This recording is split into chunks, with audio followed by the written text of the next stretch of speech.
तो ये दुनिया है जनाब, ये दुनिया है जनाब, महफिल में सलाम और अकेले में बदनाम करती है दोस्त।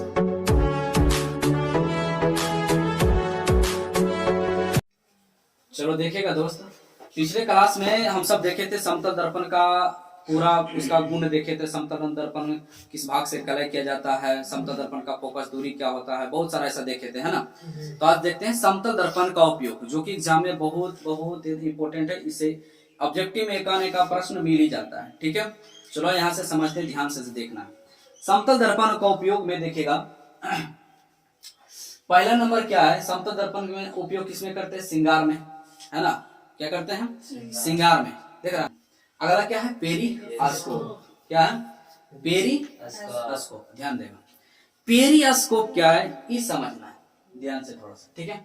पेरिस्कोप, ये इसको पेरिस्कोप कहाँ होता है, पनडुब्बी में लगा होता है। कहाँ होता है, पनडुब्बी में। जैसे पनडुब्बी, समुद्र के अंदर कोई पनडुब्बी है, ध्यान से यहाँ पे समझना था, ये पनडुब्बी है, ठीक है, समुद्र के अंदर, ठीक है। तो इसमें समुद्र के अंदर इस पनडुब्बी में तो व्यक्ति भी होता है, आदमी भी होता होगा, है ना। तभी समुद्र के अंदर, समुद्र ये अंदर पैक है, तो फिर बाहर इसको कैसे दिखता होगा, है ना। इसमें क्या होता है, इस प्रकार से जो देख रहा होगा, इस प्रकार से देखता होगा, यहाँ पर इसे इस प्रकार से, है ना। यहाँ पर कोई व्यक्ति बैठा होगा, इसको देख रहा होगा, ठीक है। ये कौन है, ये रोशना है ना, है? तो ये बैठा हुआ यहाँ पर क्या कर रहा, देख रहा। तो इसमें जो है इसको क्या कर लगा होता है, पेरिस्कोप, है ना। इसी कहते हैं पेरिस्कोप। क्या कहते हैं, पेरिस्कोप। तो इसी में क्या लगा होता है, समतल दर्पण लगा होता है। क्या होता है, समतल दर्पण लगा होता है। बात समझ देखना। ड्रेसिंग टेबल में, ड्रेसिंग टेबल क्या होता है, जो देखता है शादी विवाह में आजकल छोटा सा ऐसे मिलता है, उसमें आईना लगा होता है ना, उसमें श्रृंगार वगैरह को क्या करता है, रखा जाता है। और बात समझ में। तो ड्रेसिंग टेबल में ये क्या है, कैलाइडोस्कोप।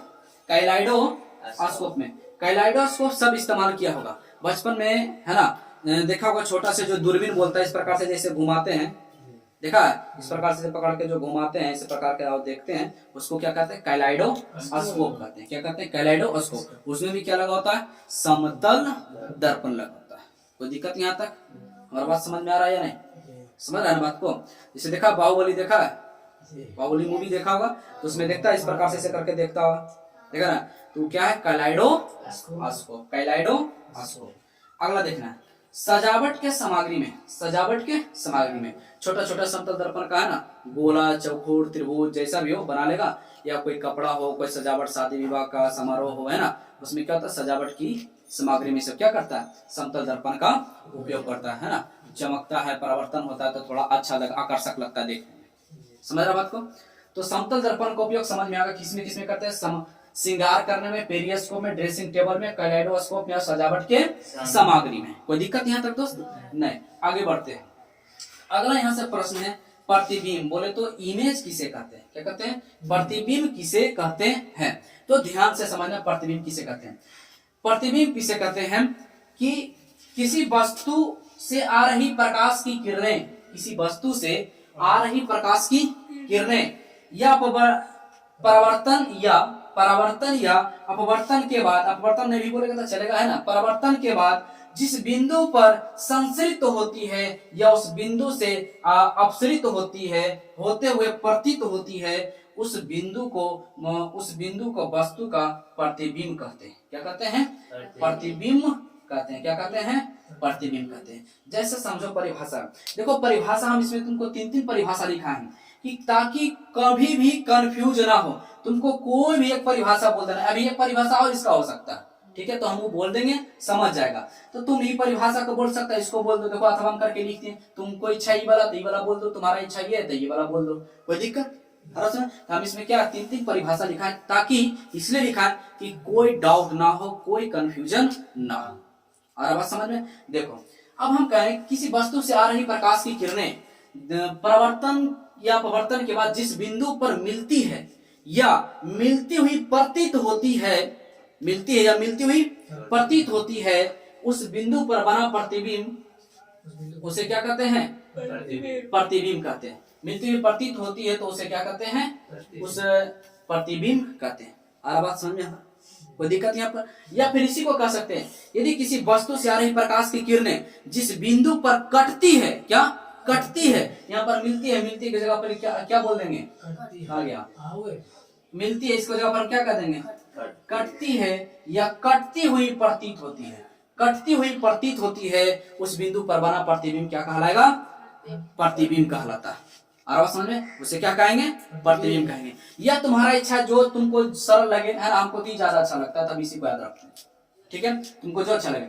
जब दर्पण के सामने किसी वस्तु को रखा जाता है, जब दर्पण के सामने किसी वस्तु को रखा जाता है, तो दर्पण में उस वस्तु की आकृति बन जाती है। जैसे हम समतल दर्पण के सामने खड़ा है, तो उसमें जो हमारा क्या प्रतिबिंब आकृति बन रहा है कि नहीं, हमारा हूबहू उसमें दिख रहा होगा, समतल दर्पण में हमारा जैसा दिख रहा है कि नहीं दिख रहा? तो देखो क्या, उस वस्तु की आकृति बन जाती है, मतलब हम वस्तु है, दर्पण में उसका प्रतिबिंब आकृति बन जाती है, उस आकृति को ही वस्तु का प्रतिबिंब कहते हैं। मजा आ रहा? उस आकृति को ही क्या कहते हैं? उस आकृति जो दर्पण में दिख रहा है उसको क्या कहेंगे? प्रतिबिंब कहते हैं। कोई दिक्कत दोस्त? नहीं ना? तो प्रतिबिंब, हमारा विश्वास है कि प्रतिबिंब समझ गए, जो तुम्हें अच्छा लगे उसको याद कर लो। प्रतिबिंब के दो बाल बच्चा होता है बोले तो प्रतिबिंब दो प्रकार के, कौन कौन होता है? वास्तविक प्रतिबिंब और काल्पनिक प्रतिबिंब। काल्पनिक का दूसरा नाम आभासी भी होता है। कोई दिक्कत? तो चलो यहाँ से स्क्रीनशॉट कर लेते हैं, अब यहाँ से आगे बढ़ते हैं, इसका आगे करते हैं। चलो देखेगा, तो प्रतिबिंब कितना प्रकार के? दो प्रकार के। इमेज, है ना, प्रतिबिंब कितना प्रकार के? दो प्रकार के। पहला क्या है? वास्तविक प्रतिबिंब, और दूसरा क्या है? काल्पनिक। काल्पनिक का दूसरा नाम क्या है? आभासी। आभासी बोलो चाहे काल्पनिक बोलो, बात बराबर। कोई दिक्कत यहाँ तक? नहीं ना? चलो यहाँ पर समझते हैं। वास्तविक प्रतिबिंब किसे कहते हैं?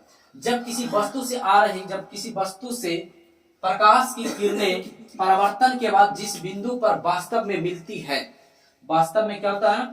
मिलती है, या वास्तव में कटती है, या वास्तव में संचरित होती है।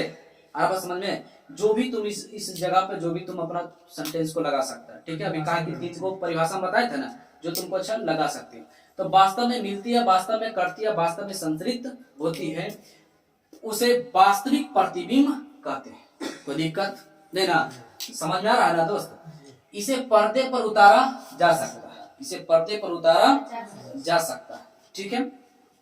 ये सब क्या है आगे समझाएंगे, ठीक है ना। अब यहाँ फिलहाल देखो क्या है दूसरा नंबर, काल्पनिक। काल्पनिक का दूसरा नाम आभासी।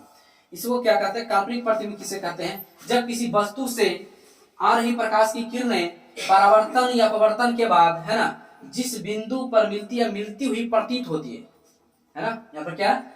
परावर्तन के बाद एक बिंदु पर मिलती हुई प्रतीत होती है, या एक बिंदु पर कटती हुई प्रतीत होती है। और बात समझ में? तो मिलती, यहाँ पर हम क्या लिख सकते हैं? कटती हुई प्रतीत होती है, उसे काल्पनिक प्रतिबिंब कहते हैं। या परिवर्तन के बाद एक बिंदु पर काल्पनिक घटना घटता है, तब उसे क्या कहते हैं? उसे काल्पनिक प्रतिबिंब कहते हैं। तो तुमको जैसे अच्छा लगे वैसे कर सकते हैं ना। एक बिंदु पर मिलती है या फिर कटती हुई प्रतीत होती है, उसे हम क्या, लेकिन इसमें ध्यान देना, मिलती है तो मिलती हुई प्रतीत होती है, कटती है कटती हुई प्रतीत होती, इस बात को ध्यान रखना। कटती हुई प्रतीत होती, मिलती हुई प्रतीत होती, तब उसे क्या कहेंगे? काल्पनिक होता है। ध्यान देगा इधर, वास्तविक प्रतिबिंब तथा काल्पनिक प्रतिबिंब में अंतर लिखें, ठीक है। एक तरफ क्या लिख लेना है? वास्तविक प्रतिबिंब, और दूसरा क्या लिखना है? काल्पनिक प्रतिबिंब। पहला क्या है? यह किरणें वास्तव कटान से बनता है, या वास्तव में कटने से बनता है, इधर जबकि काल्पनिक कटने से बनता है, ठीक है। दूसरा क्या लिखेंगे? यह प्रतिबिंब हमेशा उल्टा बनता है, वास्तविक क्या बनता है? उल्टा, और जबकि काल्पनिक में हमेशा क्या बनता है? सीधा बनता है, सीधा बनता है। कोई दिक्कत यहाँ तक? इधर रहना है। इसे पर्दे पर उतारा जा सकता है, इसे पर्दे पर नहीं उतारा जा सकता। कोई दिक्कत यहाँ तक? यह दर्पण के सामने बनता है, और यह दर्पण के पीछे बनता है। इसमें दर्पण के सामने बनता है और दर्पण के पीछे बनता है। तो वास्तविक और काल्पनिक प्रतिबिंब का अंतर समाप्त। अब इसका आगे करते हैं, ठीक है। चलो देखिएगा, प्रतिबिंब है ना, प्रतिबिंब बराबर सूत्र होता है 360/थीटा। तो प्रश्न इसमें क्या पूछता है? प्रश्न पूछेगा कि यदि कोई दो समतल दर्पण एक दूसरे के सामने रखा हुआ है या समानांतर रखा हुआ है, तो बताएं वह 35 डिग्री के कोण पर झुका हुआ है, 72 डिग्री के कोण पर झुका हुआ है, तो बताएं कि इस दोनों में प्रतिबिंब की संख्या कितना बन रहा होगा।